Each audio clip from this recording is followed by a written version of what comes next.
पता है इस हरी मेहंदी में लाल रंग कैसे आ जाता है? कष्ट सहकर। लाल चटकता रंग चाहिए तो इन मेहंदी के पत्तों को पीसना पड़ता है, बार बार प्रहार करने होते हैं। उसके पश्चात इसे पानी में मिश्रित करना होता है, तब जाकर ये ललनाओं का श्रृंगार बनती है। स्वर्ण के साथ भी यही है, जितना तपता है उतना शुद्ध होता है। और नग तो आप सभी को भाते हैं ना। हीरा भी पहले कोयला होता है,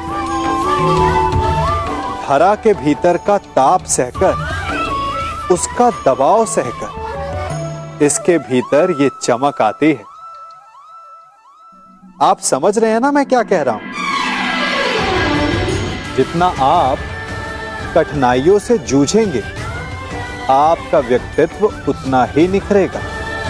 कठिनाइयों की भट्टी में जितना तपेंगे, आपका चरित्र उतना ही निखरेगा। तो अगली बार जब आपके समक्ष कोई समस्या आए तो घबराइए मत, उससे लड़ जाइए, क्योंकि हर समस्या हमें कुछ नया सिखा कर जाती है।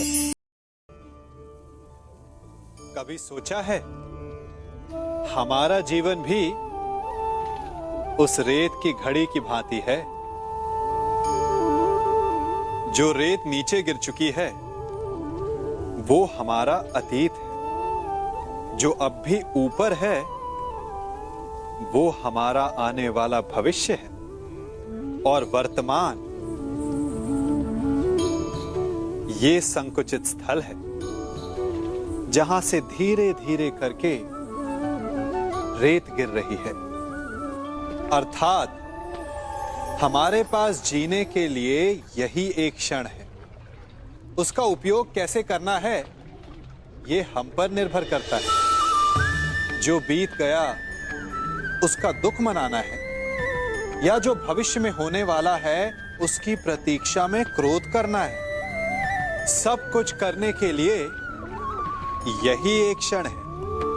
प्रसन्न रहना है तो उसके लिए भी यही एक पल है।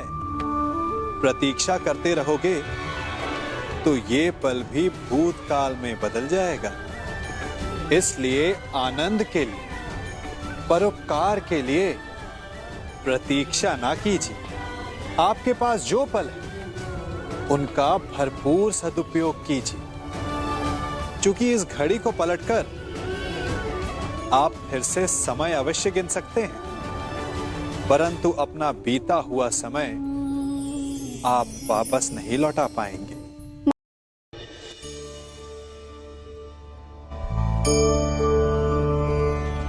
मनुष्य के जीवन में संतान का बहुत महत्व है। उस संतान के लिए वो कितने कष्ट सहता है, उसे पालता है, पोसता है, और यदि यही संतान संताप का कारण बन जाए तो क्या ये उसका दोष है? अधिकतर ये दोष हमारे लालन पालन का होता है। बचपन में बालक के हठ को मानकर हमें आनंद की अनुभूति अवश्य होती है, परंतु धीरे धीरे अपने बालक के हठ को मानकर उसके हठ के दास हो जाते हैं।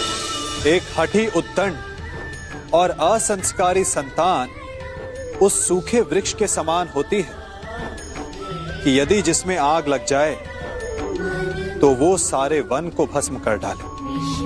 और स्मरण रहे, जब उसमें अग्नि लगती है तो सबसे पहले वो स्वयं के घर को ही भस्म करती है।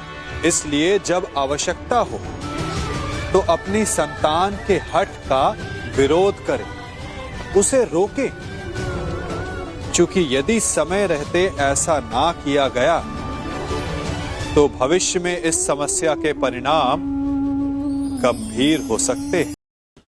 नियम, प्रतिज्ञा, वचन, ये सब मनुष्य ने समाज को सही दिशा में रखने के लिए बनाए हैं। वो मनुष्य ही क्या जिसके जीवन में नियम ना हो, जिनका वो पालन ना करे, परंतु समय के साथ चलने के लिए नियमों को बदलना भी आवश्यक होता है, क्योंकि ये आज का समय ही तो है जो बीत जाने के पश्चात इतिहास बन जाएगा। यदि आवश्यकता पड़ने पर नियम और प्रतिज्ञा भंग ना की जाए, समय की मांग के अनुरूप अपनी प्रतिक्रिया ना बदली जाए, तो इतिहास हमें कभी क्षमा नहीं करेगा। आवश्यकता पड़ने पर आपकी तोड़ी हुई एक प्रतिज्ञा, एक बंधन कभी कभी पूरे मानव इतिहास को बड़े विनाश से बचा सकता है। इसलिए नियम, प्रतिज्ञा, वचन कुछ नहीं, कुछ है तो केवल समय, जिसके अनुरूप चलने वाला ही सफल हो सकता है। सम्मान। मनुष्य के जीवन में सम्मान का बहुत अधिक महत्व है। वो उसे अपने हृदय, अपने मन से जोड़कर रखता है। कदाचित इसीलिए हम शत्रु के सम्मान पर चोट पहुंचाते हैं ताकि उसे पीड़ा पहुंचाई जा सके। परंतु ऐसा करने से सावधान रहे मित्रों। शरीर पर लगी चोट मनुष्य भुला सकता है, परंतु उसके सम्मान को लगी चोट उसे जीवन भर पीड़ा देती है। और स्त्री के मान सम्मान पर लगी चोट उसे उस सीमा तक ले जाती है जहां उसे केवल प्रतिशोध दिखाई देता है। यदि अपने शत्रुओं को जीतना है तो प्रेम से जीतिए, अपने कर्मों से जीतिए। उन्हें अनुभव करवाइए कि उनसे भूल हुई है। किसी के सम्मान को ऐसी चोट ना पहुंचाइए कि वो आपका नाश करने पर उतर आए। स्मरण रखें, किसी का अपमान करके आपके हृदय को कदाचित थोड़ा संतोष आ जाए, परंतु उस अपमान से आप कई हृदयों को आघात पहुंचाते हैं और अपने लिए एक शत्रु और बढ़ा लेते हैं। क्षमा बढ़न को चाहिए, छुट्टन को उत्पाद। क्षमा इस संसार में शांति का, सुख का मूल आधार है। क्षमा आपके मन से प्रतिशोध और शत्रुता जैसे भावों को समाप्त करती है। परंतु क्या हर स्थान पर क्षमा आवश्यक है? क्या प्रत्येक का अपराध क्षमा करने की योग्य होता है? नहीं। कभी कभी उसे क्षमा करके हम उस व्यक्ति को और बड़ा अपराध करने की प्रेरणा देते हैं। और ऐसा ही अपराध है स्त्री का मान भंग करना, जिसमें क्षमा की कोई अवस्था नहीं। यदि सिंह भूल से गाय के बछड़े का अखेट कर ले तो उसे क्षमा किया जा सकता है, परंतु यदि वो नरभक्षी हो जाए तो उसके केवल दो स्थल होते हैं, या तो पिंजरा या फिर मृत्यु की गोद। कुछ परिस्थितियों में क्षमा के स्थान पर दंड देना आवश्यक होता है, क्योंकि ये दंड का भय ही है जो लोगों को वो अपराध करने से रोकता है।